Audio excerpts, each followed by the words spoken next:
नमस्कार, मैं हूं नेहा पंत। रात के 8 बज रहे हैं। अब वक्त है दिन की हर बड़ी खबर को बारीकी से परखने का, खबरों में छिपे हर पहलू को समझने का। तो आइए शुरुआत करते हैं आज की सबसे बड़ी सियासी खबर से जो आई है पश्चिम बंगाल से। बिहार चुनाव का रण खत्म होते ही पश्चिम बंगाल की रणभेरी शुरू हो गई है। चुनाव भले ही 6 महीने दूर हो, लेकिन ममता का किला ढहाने के लिए बीजेपी ने मोहरे चलने शुरू कर दिए हैं। ममता बंगाल पर कब्जा बनाए रखने की जंग लड़ रही हैं।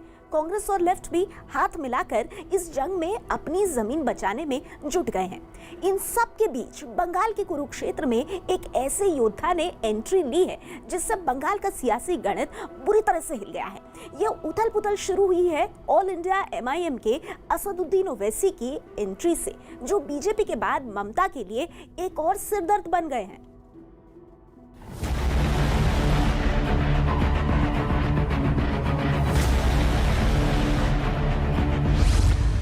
बिहार के बाद बंगाल में बिछी बिसात, बीजेपी को बदलना है बंगाल का इतिहास। लोगों के मन में ममता जी के प्रति बड़ा गुस्सा है और लोग यही आस लगाकर बैठे हैं कब चुनाव आए, कब परिवर्तन करे और कब मोदी जी के साथ हमारा तार सीधा जुड़ जाए। ममता को बचाना है अपना किला। बिजनेसमैन को लूट लिया, इंडस्ट्री को लूट लिया, किसान को लूट लिया, माँ बहन को लूट लिया, नौकरी लूट लिया, यंग जनरेशन को, नौजवान को। लेकिन ओवैसी की दस्तक से बिगड़ा समीकरण। वोट की वैल्यू क्या है? हमारे वोट तो डाल रहे हैं, मगर लीडरशिप कहाँ है? लीडरशिप तो आपकी है, आप चीफ मिनिस्टर हैं, आपने कुछ किया ही नहीं। बिहार के बाद अब पश्चिम बंगाल में सियासी पारा चढ़ना शुरू हो चुका है। चुनाव में भले ही अभी लगभग 6 महीने बाकी हों, लेकिन बीजेपी बंगाल की लड़ाई को कितना अहम मान रही है, इसका अंदाजा इस बात से लगाया जा सकता है कि बिहार चुनाव के बीच ही अमित शाह ने मिशन बंगाल शुरू कर दिया।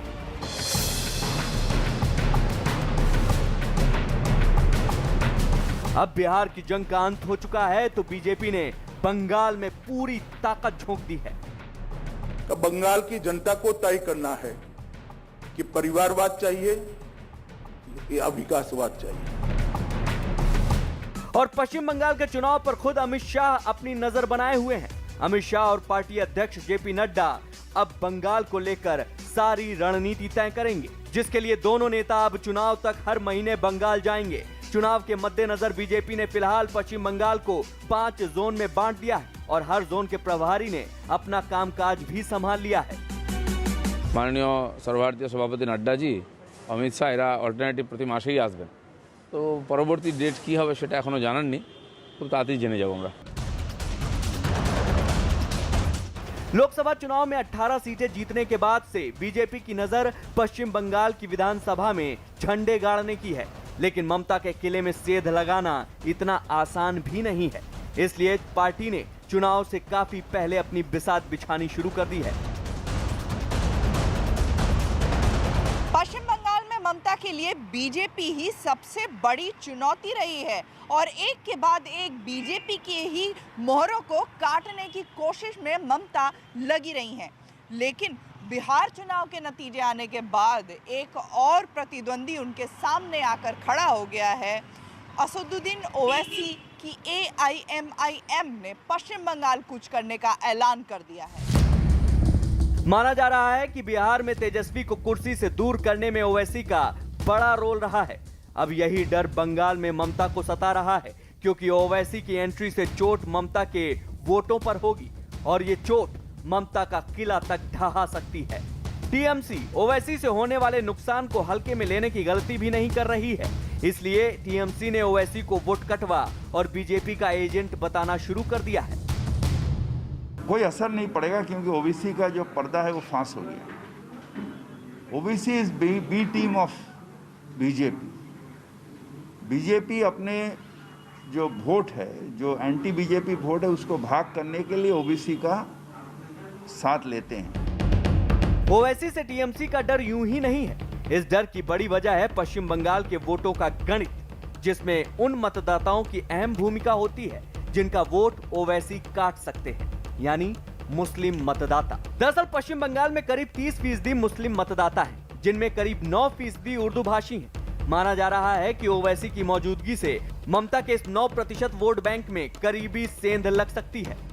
ओवैसी ने हर जगह ये साबित कर दिया है कि मुसलमान उसकी तरफ खींच रहे हैं, खासतौर से वो मुसलमान जो पढ़े लिखे नहीं है। जब मुसलमान, क्योंकि उसके भाई ने एक बयान दिया था एक बार, अकबर ओवैसी ने, कि 15 मिनट के लिए हमको फ्री कर दो, हम हिंदुस्तान से सब कुछ ठीक कर देंगे, हिंदुओं को ख़त्म कर देंगे। तो वो जो मुसलमान हैं जो हिंदुओं को ख़त्म करना चाहते हैं वे सारे उसके साथ चले जाते हैं, और उसका नतीजा होता है कि वो कहीं कहीं सीटें जीतने लगा है। और चूँकि जहालत का जो हद है, सीमा है, जहालत के चक्कर में मुसलमान ज़्यादातर उसकी तरफ जा रहे हैं।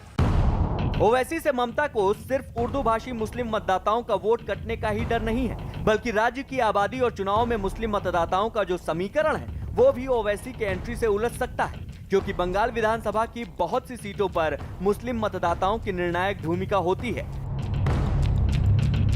पश्चिम बंगाल की विधानसभा की 294 सीटों में करीब 100 से 110 सीटों पर मुस्लिम मतदाताओं की भूमिका निर्णायक होती है। ओवैसी फैक्टर से मुस्लिम मतदाताओं के वोट बैंक में काफी उथल पुथल हो सकती है। यही डर ममता को सबसे ज्यादा सता रहा है, क्योंकि पश्चिम बंगाल के मालदा, मुर्शिदाबाद, उत्तर दिजनापुर और दक्षिण दिजनापुर में मुस्लिम मतदाताओं की भूमिका निर्णायक होती है। ममता ओवैसी फैक्टर को लेकर इसलिए भी घबराई हुई हैं क्योंकि ये सभी वही इलाके हैं जो बिहार की उस सीमा से लगे हुए हैं जहां ओवैसी की पार्टी ने अच्छा प्रदर्शन किया है। इसलिए टीएमसी को यह लग रहा है कि इन इलाकों में अगर ओवैसी ने मुस्लिम वोटों में सेंध लगा दी तो उसके लिए बड़ी मुश्किल हो जाएगी। बिहार में जीत के बाद ओवैसी ने बंगाल में दस्तक दी है। अभी तक माइनॉरिटी वोटों की पतवार के सहारे अपनी राजनीतिक नैया पार लगाने वाली ममता बनर्जी के खेमे में हलचल है।